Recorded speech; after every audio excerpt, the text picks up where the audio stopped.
Welcome to Yoga, Hype, and History. We're getting right down toward the end, and we've gone all the way from the Yoga Sutras and the hoary antiquity of the turn of the very first millennium, so 0 BCE, all the way through the 20th century and the rise of sort of the yoga gurus and the invention of modern postural yoga, arguably by Krishnamacharya and his disciples. And we're moving into now talking about what is going on with yoga these days. Some people call this post-lineage yoga. Why would you call it post-lineage yoga? Because folks are doing yoga that is not connected with any specific guru or any specific like celebrity teacher at this point. Yoga has kind of become its own thing, though it is rooted in sort of the guru culture of the 20th century. So, as we get started, we have the great old question, what is yoga anyway? And in fact, you read a book today by Anya Foxen, who she was kind enough to share with me in its early stages, and I worked on some manuscripts with her and helped her edit it a bit and put my little spin on a couple of things. So her very book is called What is Yoga? And in fact, she joked to me at one point that anytime like her husband like does something ridiculous, he says, "Hey, is this yoga?" And that's how she got the idea for the title of the book. And I know regularly when I'm doing something stupid, I'll yell at my partner, "Yoga, yoga, yoga, I'm doing yoga." So, you know, there's a ridiculousness to all of this. You have to laugh. Otherwise, what's the point of living? So the question is, what is yoga? We return to this question about what is yoga and what is modern postural yoga as it is practiced today in the West by Westerners.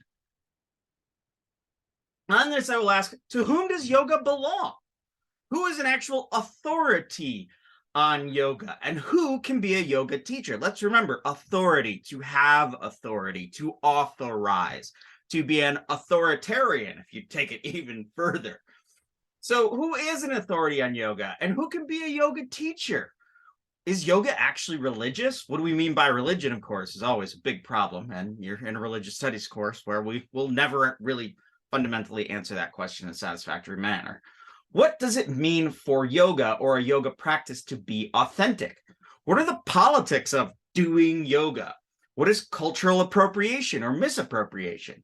What is the relationship of yoga and race in the United States and in the world? All these questions are going to come up in this final module in this lesson and the next one. So to review, pre-modern and contemporary yogis in India practice body positions to support meditation that would lead to magic powers, tranquility, and even deliberation. And in this way, I've argued that yoga, in fact, is a tradition, and I use that word very loosely, a tradition of experiment utilizing mind and body to bring about perfection of mind and body. Now, the real question is, what do you mean by mind? What do you mean by body? What do you mean by perfection? What do you mean by experiment? All of these are questions we've been teasing at, and it's up to you to kind of decide what you think about this on yoga. I stress the terms experiment, mind, body, and perfection. So what does it mean that contemporary yoga practitioners in the West continue, I would argue, this very experiment of using the body and body positions to create a toned, tight, supple, usually female, yoga body? So this toned, tight, supple yoga body that's usually female also has along with it a general harmony of mind and body that is thought to bring about not only health, but to bring about well-being and prosperity in the world. This has a ring of religion for me. So yogis were almost universally in the West depicted as being male, and they were often depicted as being Indian. The same thing in the East. Yoga and hatha yogis were predominantly, almost universally male. We're learning more about this. The contemporary work of Daniela Bevilacqua, who we've talked about before, she's starting to uncover some interesting materials on traditions of female yogis, but they were always in the minority in India. So these days, yogis are depicted usually as white, supple women, the yoga ladies.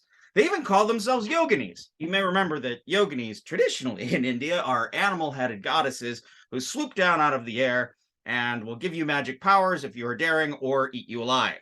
So it's weird every time I hear a woman say, "I'm a yogini." I think, well, I don't know if you want to say that. All right, but they don't know. What are you going to do?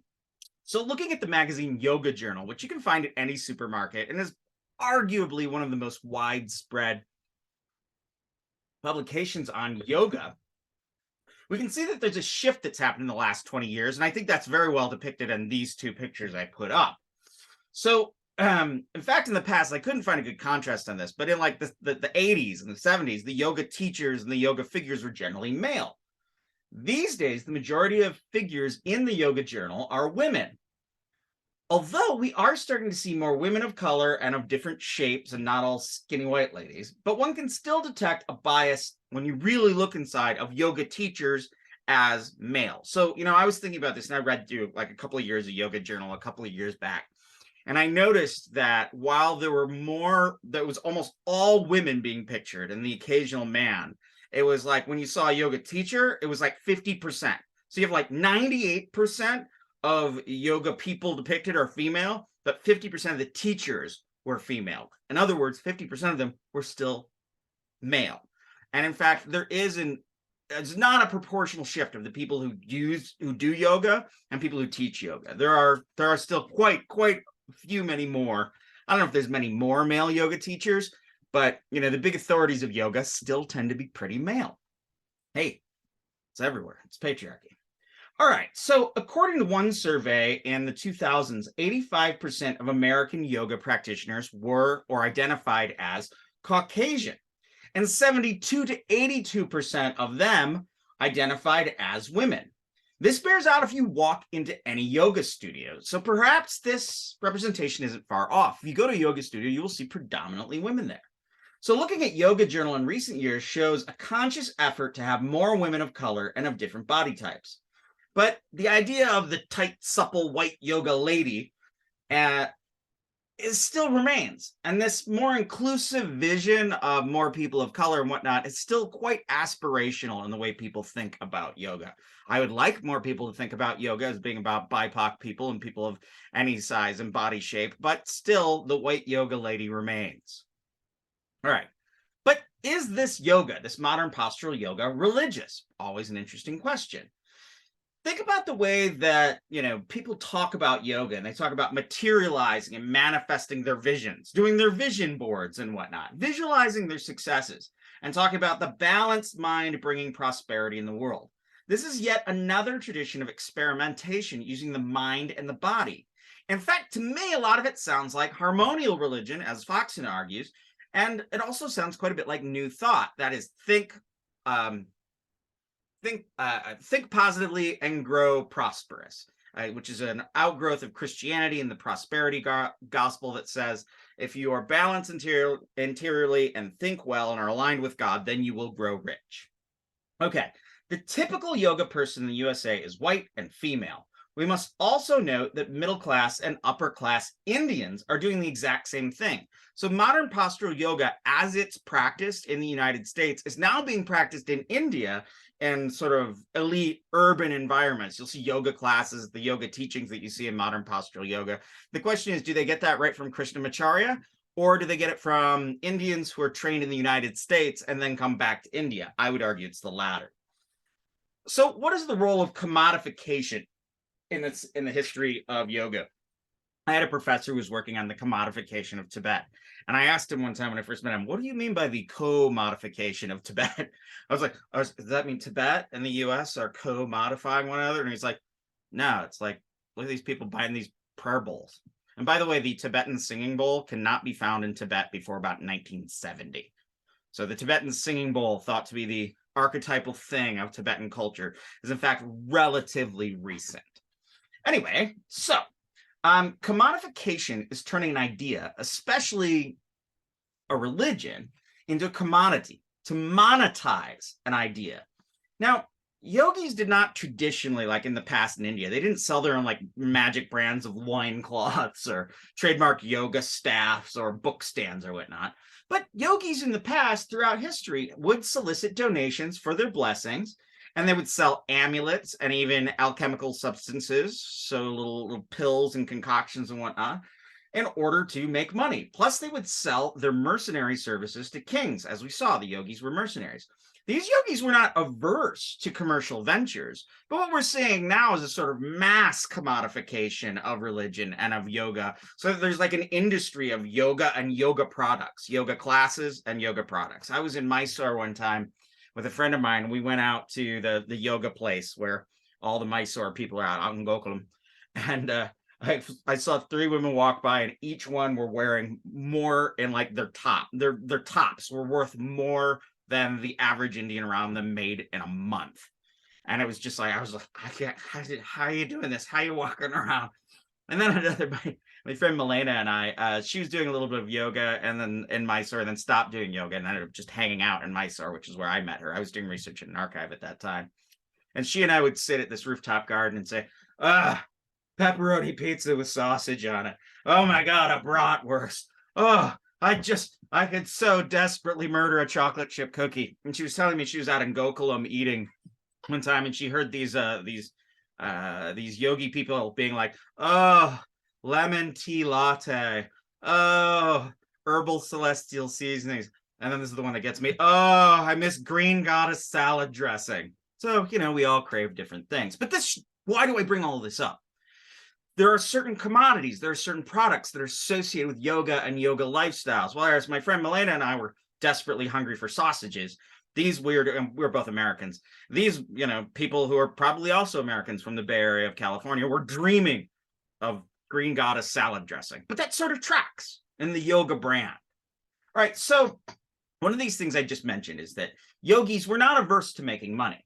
So remember that we have this Protestant Christian understanding that we should separate money and spirituality. And we argue that that's sort of an eternal truth.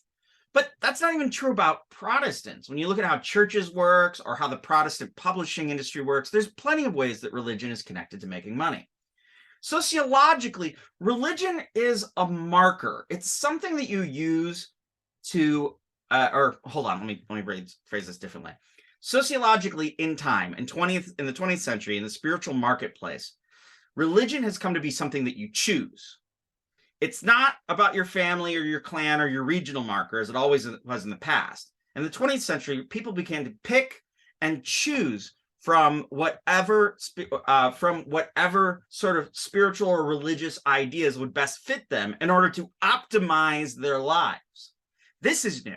The fact that you would adopt a religion in order to bring out your human potential. The fact that you would argue, I have become a Tibetan Buddhist so I can meditate, so I can work harder or be more focused. This is something that's completely new and novel to the 20th and the 21st century. This picking and choosing, in fact, has become global, so that one can pick and choose from all the religions and cultures of the world. Of course, you have to have the freedom and the money and notion of a sovereign individual who can choose their religion and have the ability to travel, to purchase books, to attend workshops, to go to gatherings, to pay teachers, all of this. It all requires money, and it also requires you having a notion of yourself as an individual who can choose to be religious. Whereas in the past, and very much with Hinduism, you don't choose to be religious. You worship the god your family worships, and your clan worships, and the place where you live worships. And traditionally in, say, the United States, if you were born Catholic, you stayed Catholic. If you were born Protestant, you stayed Protestant.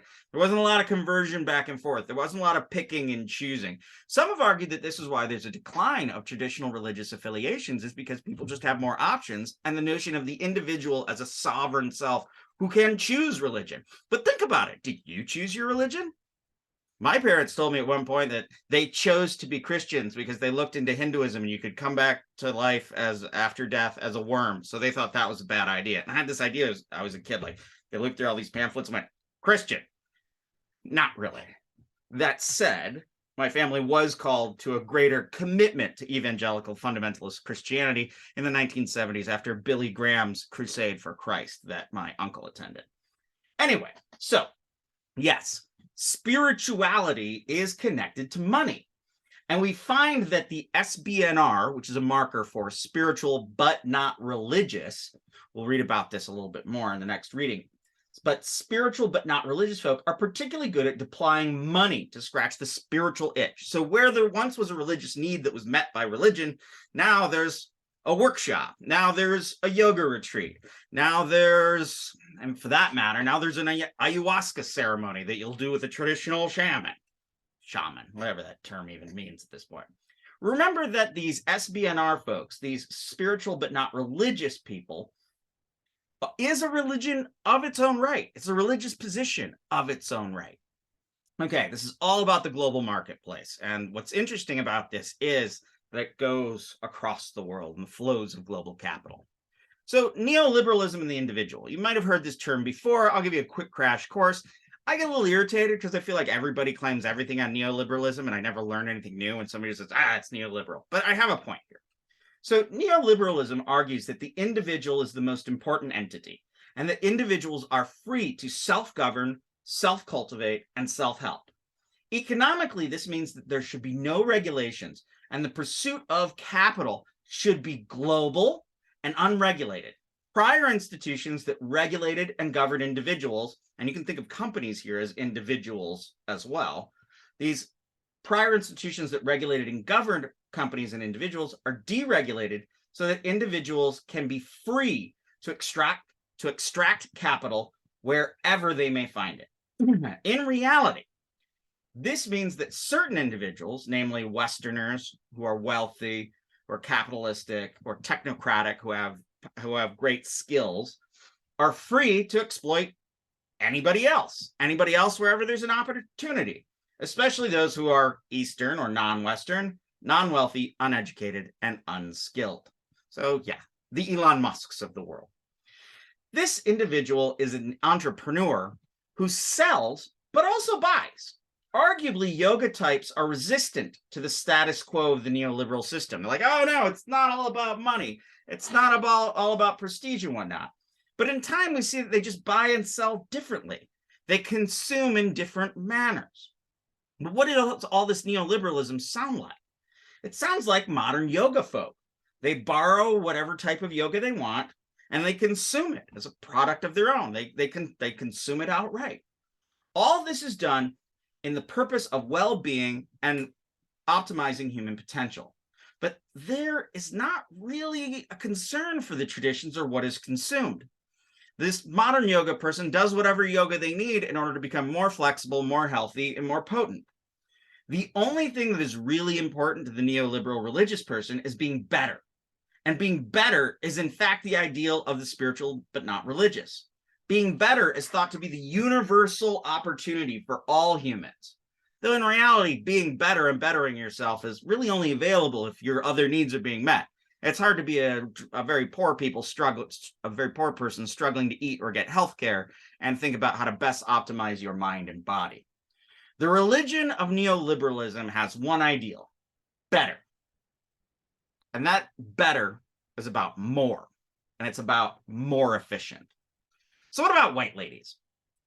Anya Foxen and Mark Singleton have both traced out that women in the late 19th century were practicing stretch and breathing physical activities that were thought to bring about harmony between the mind and the body, between the self and the world.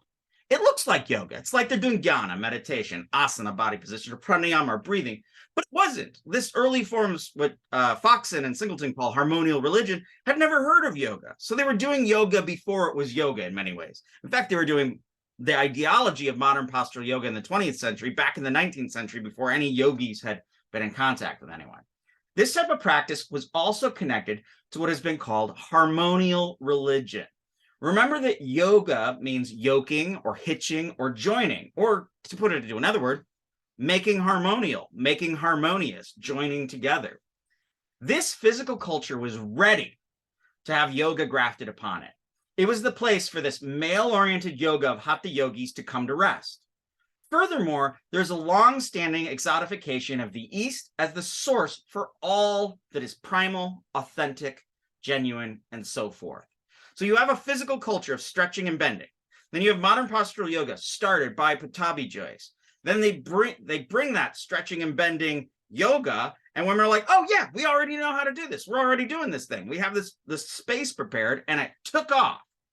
Now, what I was thinking about earlier today was that in a twist of history, modern postural yoga was rooted in gymnastics and bodybuilding, as we saw, and male culture in India. So had there not been this preparation of yoga spaces for women, yoga could just as easily be dominated by men who are into bodybuilding and saw yoga as an ancillary to bodybuilding. Would that make it as popular as it is now? Likely not. Now I got a side note. I got an axe to grind. I got a bone to pick. Let me take a sip of water before I say this. I was hanging out with a friend of mine in India who I'd met, and we were traveling, and he was telling me about living in Korea, and he was saying that he saved a bunch of money teaching English there, but he worked with a bunch of women who just blew all their money on drinking and yoga classes. And I said, why were they all taking yoga classes? And he just said, I think it's a sex thing. I'm going somewhere with this. So in this way, yoga is considered in our culture inherently connected to not only female sexuality, but female desirability. This is odd because yoga in India was always connected to male sexuality that was expressed in celibacy. So what do we do with this quest for the yoga body? What do we do about discussions of the tight yoga booty? And my goodness, there are all number of articles and body positions about how to get the yoga booty. What do we do about the subset of pornography that's yoga porn? What's going on here? These aren't men doing yoga that are considered desirable. It's women. There's something about yoga that's considered, is it just I have a bendy body so I'll be better at sex or I'll be more desirable? And I think about so many inappropriate things I've heard over the years. I had a colleague who was a very skilled yoga practitioner, and she was dating another friend of mine. And I remember somebody saying, who was also South Asianist, saying, wow, I bet they have great sex because she does all that yoga. And I thought, that's a really inappropriate thing to say. And it gets worse. I know two important yoga scholars. In fact, we've looked at both of their works here in this class, who are married, and they were doing yoga in Kathmandu at one point, and they had someone come up and start asking them about their tantric sex practices. Out of nowhere. They have people just doing yoga together in a courtyard. Think about it, how inappropriate that is. It's exotic, it's sexual. And when it comes to women, the woman who does yoga is considered sexually desirable, which is so far off from anything that we saw on anything we've seen with yoga in the past. And it's something that I'm still just trying to grapple my head around. So, is it just that a bendy body is sexy, or is there something more? And what is this to say about the male gaze on the woman doing yoga? But women look at yoga, look at other women doing yoga, and they think about, they'll desire their suppleness, they'll desire their strength, they'll desire their abilities. I mean, there's all sorts of ways that the gaze upon people doing yoga has a lot bound up in it. And it's not just the male gaze, though I find the male gaze of the person doing yoga, usually a woman, to be the most disturbing. Cultural appropriation. So what do I mean by cultural appropriation? And here we have a white lady and a Saudi.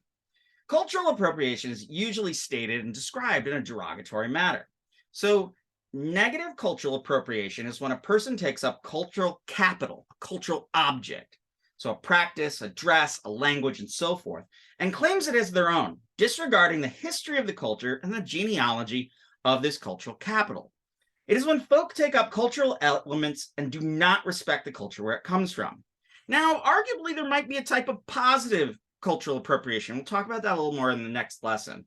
But in this case, it's not appropriation, a positive appropriation. With full knowledge and awareness, I would argue that if you have full knowledge and awareness of this cultural capital and you engage in it in a way, it is more like cultural appreciation and the quest for wider awareness of the human condition. However, you can't say, this is mine. It's my right to do this. And if a brown person whose culture it belongs to says, I don't know if I feel good about you doing this thing that belongs to my culture, then you got to go, well, we need to talk about that and figure out where it is, because you need to have understanding. I mean, I know Sanskrit. I speak Hindi. When I'm in India, I do often dress in traditional clothing, mostly because I find that my hosts really enjoy it when I do that. But in the US, I don't wear Indian clothes because I find that getting close to cultural appropriation. But what if you just lived in India a long time and you feel really comfortable in Indian clothes as a Westerner? I don't know. If it's when Westerners start claiming they might as well be Indians, that's when it gets to be problematic. So can awareness be an antidote to cultural appropriation? Can the types of class that we're doing right here, knowing all of the roots of yoga, make one less likely to culturally appropriate? Now, there are some pretty blatant and bad examples of cultural appropriation. White people using Black English, wearing blackface, wearing Native American clothes completely inappropriately, dressing up as Indian deities. I get this on Halloween a lot. It freaks me out when people dress up like Kali, and they'll say, well, people dress up like Kali all the time, the goddess Kali. I'm like, no, Indians dress up as Kali. You're never going to find me a white guy dressed up like Shiva. That would be just wrong. It just is. Okay, so the issue here is the claim of authority, the claim of authenticity. As to yoga, cultural appropriation is claiming yoga as an inherent universal that has no connection to India. And you'll hear this from yoga people all the time. It might have started in India, but it's a universal truth from everywhere. A big problem here is that it romanticizes and trivializes the cultures that are borrowed from. So someone doing a whole bunch of yoga and saying it comes from India, who's never gone to India or even thought about India or recognized the Indian context, that's problematic. Now, quite a bit of modern postural yoga was shaped by Indians, who arguably had a wide range of influences by the West. I mean, what would Pattabhi Jois be without Western gymnastics, calisthenics, and the whole notion of exercise?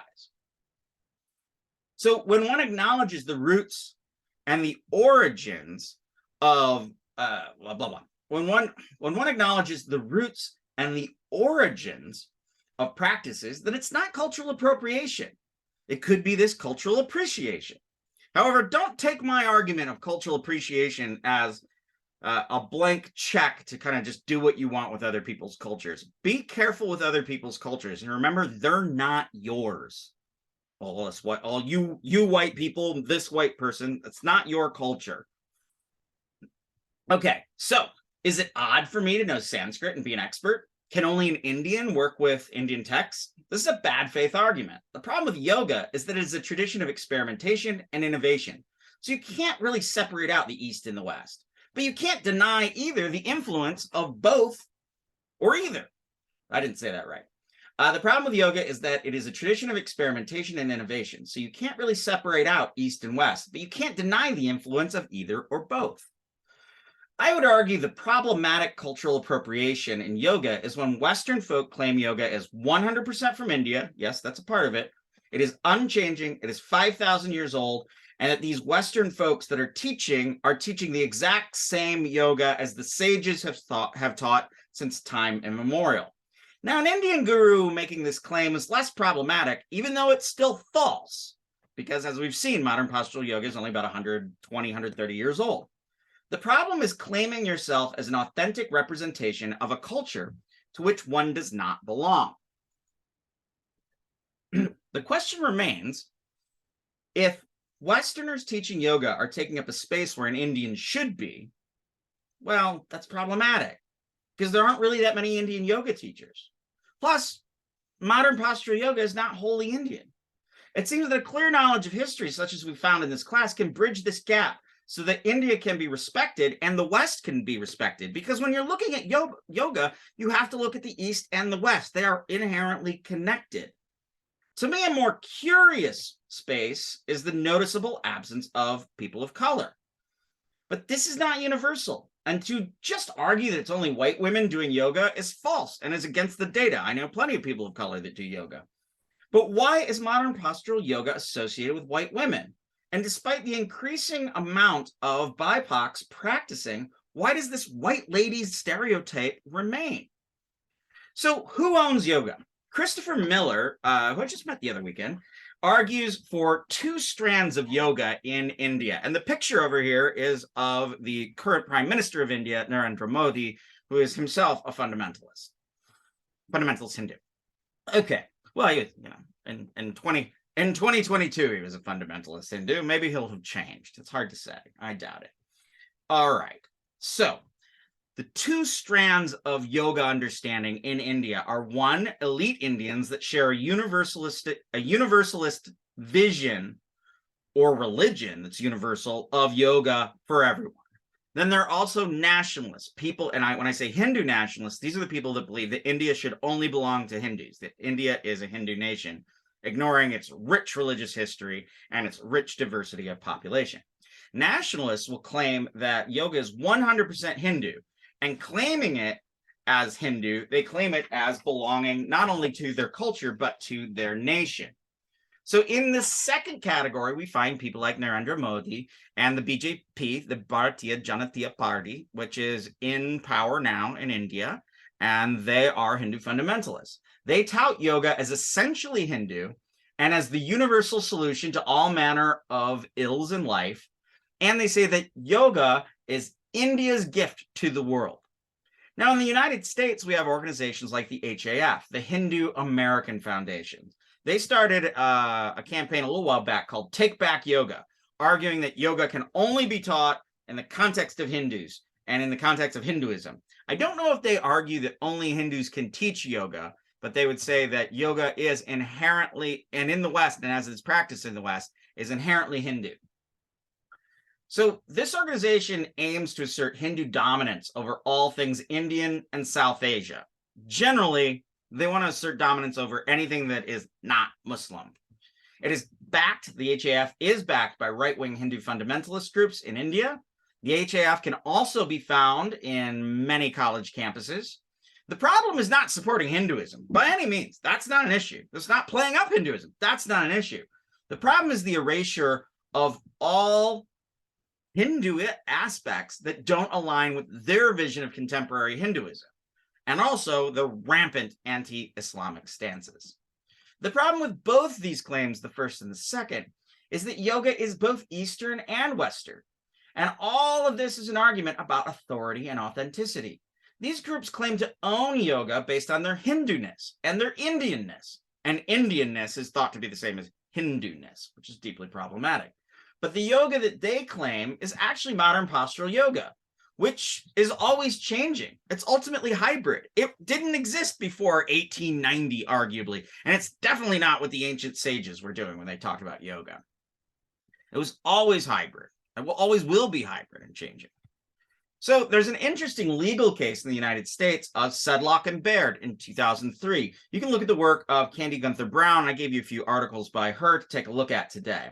Sedlock and Baird is a legal case in which there was a California school district that was doing and teaching Pattabhi Jois's style Ashtanga yoga. It was argued in this case that it was teaching religion and thereby shouldn't be allowed in schools due to the separation of church and state. Now, this is problematic. In California, it was in Encinitas, city of Encinitas, California, which in fact was a place where Pattabhi Jois actually visited quite a bit. I mean, I can't remember how many. I mean, he came like a lot of times, would hang out in Encinitas, and he had a big yoga school there.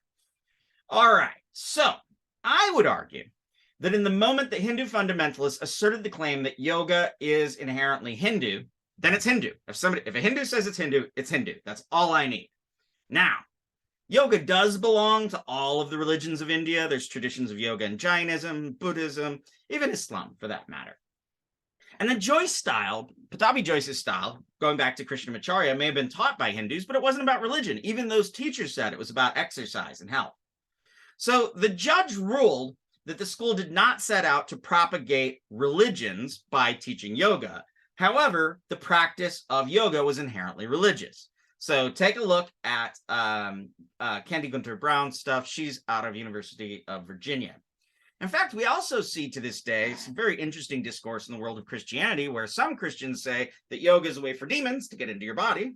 Okie dokie. So they either deny yoga completely, or they teach a type of Christian yoga in which they're doing the same yoga, but they have give it like biblical English names for the body position. So it's not too hard to go from from these poses. Swadasana Mukha, it doesn't matter. I don't need to do the Sanskrit on this. Anyway, this is thorny too.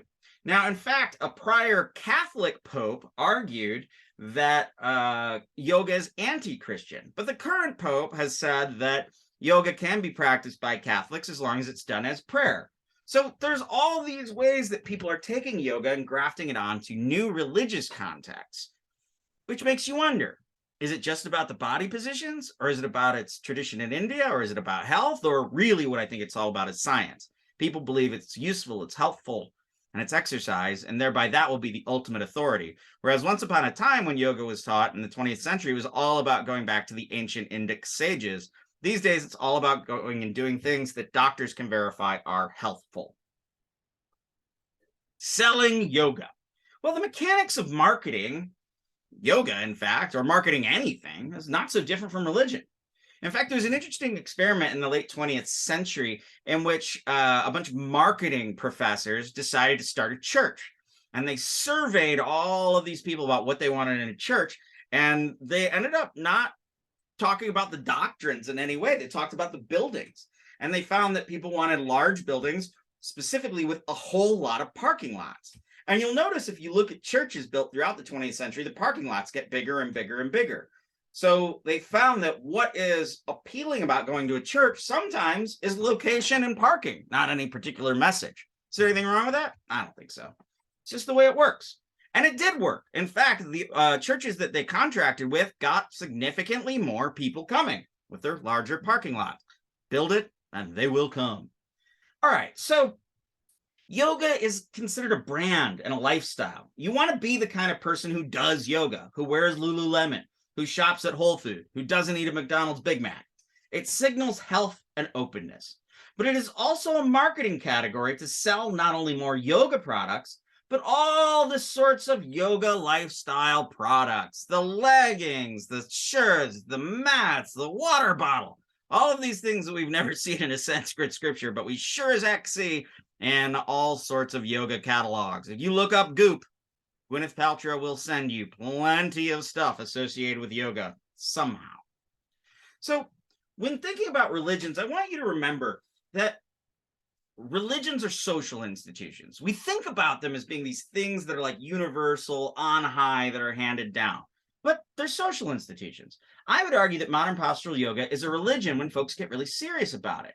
It structures their worldviews. It dictates their behaviors. Some folk take on yoga names, even Sanskrit names.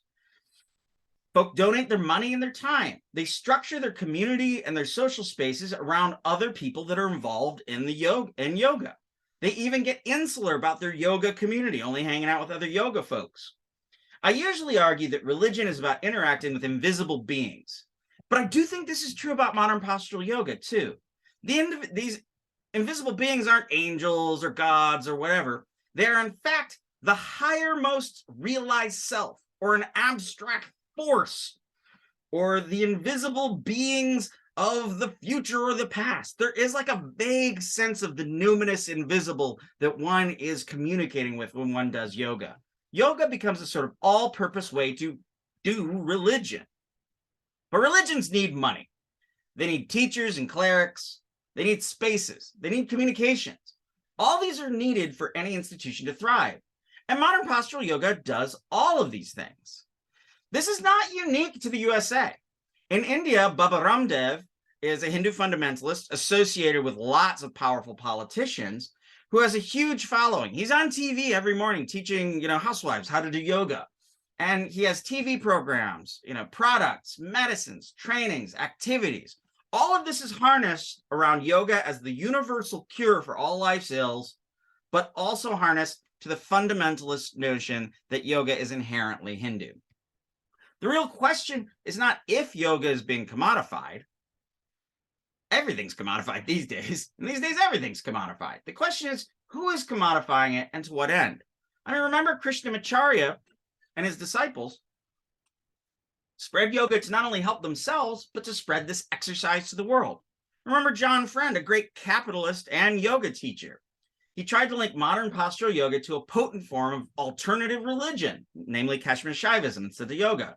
But along the way, he set up a successful business around all of this. Hindu nationalists are now trying to own yoga so that it is inherently Hindu. And lurking below this is the notion that India is inherently Hindu. The yoga lady down the block with her little nuts and bolts studio is just trying to keep the lights on and her belly full. The yoga superstar, like the televangelist Christian, is trying to spread yoga everywhere to build business and make money. Bikram, we remembered, wanted to spread his brand of yoga to get money from studios and to make bank on his yoga teacher training program. None of these folks are wrong. None of them are ingenuine or disingenuous. None of them are lying. But everybody has a stake in this game. This is about how humans operate in social institutions. We can't think any less of these people. They're just doing what they need to do to live in this world, especially in this neoliberal world. Everybody has a stake in the game. So as a religious studies professor, I have an observation. I want you to put this in your pocket and think about it later. It's up to you when you interact with any group, religious or otherwise, especially a religious one, to make sure you see where the flows of capital are going and to make sure you are getting enough out of the group to justify the time you are putting into the group. This is a big point. Look to the leadership. Make sure they're not pulling an awful lot of salary out of donations. Look to the amount of money you're spending versus the amount you're getting out of it. Look to the claims on your time and see those claims on your time by any religious group as being equal to claims on your wallet. Look to how you may be manipulated. And when you start looking and seeing that you're putting in more than you're getting out, get out. That's your religious studies argument from this guy. So, the thorny problem in a lot of this is how to define something as religious or not. There are religious roots to modern postural yoga and appeals to Hinduism and appeal to Hindu scriptures, such as the Yoga Sutras. But modern postural yoga really is not rooted in those scriptures. It's an exercise tradition. And it's an exercise tradition rooted in Western notions of exercises. That said, it has been claimed by Hindus to be a Hindu practice. And that makes it a Hindu practice, I would argue. So can it be taught without Hindu resonances and without the Hinduism to it? I would argue it cannot. Hinduism is always within yoga. There's no way to really separate it out because it comes from, in many ways, from this synthesis of modern exercise culture and Hindu cultures. While it is not inherently Hindu itself, Hindus claim it, so that makes it religious and makes it Hindu. As such, I don't think it should be taught in schools in the USA because of our separation of church and state. Do you think there's a way that you could teach yoga in a non-Hindu and a non-religious way that would be appropriate in schools? I'm curious. Take a look at some of the things that Candy Gunther Brown wrote. But, there's no right answer on this. This is something that we need to kind of sort out together. The same thing could be argued about this mindfulness in schools. And deep down, when you look at all these people that are selling mindfulness in schools, I know this because my partner is an educator and an educational scholar who keeps meeting people that want to talk about mindfulness in schools. And when I meet them, I ask them, well, where are you getting this from? And they're like, oh, we have a curriculum based on this. And when I go to see the curriculum they were based on, of course, I ask them, you realize you're teaching Buddhism? They're like, no, we're not doing anything inherently religious. I'm like, no, you are, because you're getting it from this. And I'm like, what's that? Oh, the Clear Light Foundation? Guess what? Those are all Tibetan Buddhists. So it's funny that lurking behind a lot of these mindfulness workshops that people are selling as being non-religious, the organizations that started them and support them are usually coming directly out of arguably Buddhist and usually Tibetan Buddhist traditions. So look out. The Dalai Lama's after you. All right. You take care. I'll see you next time.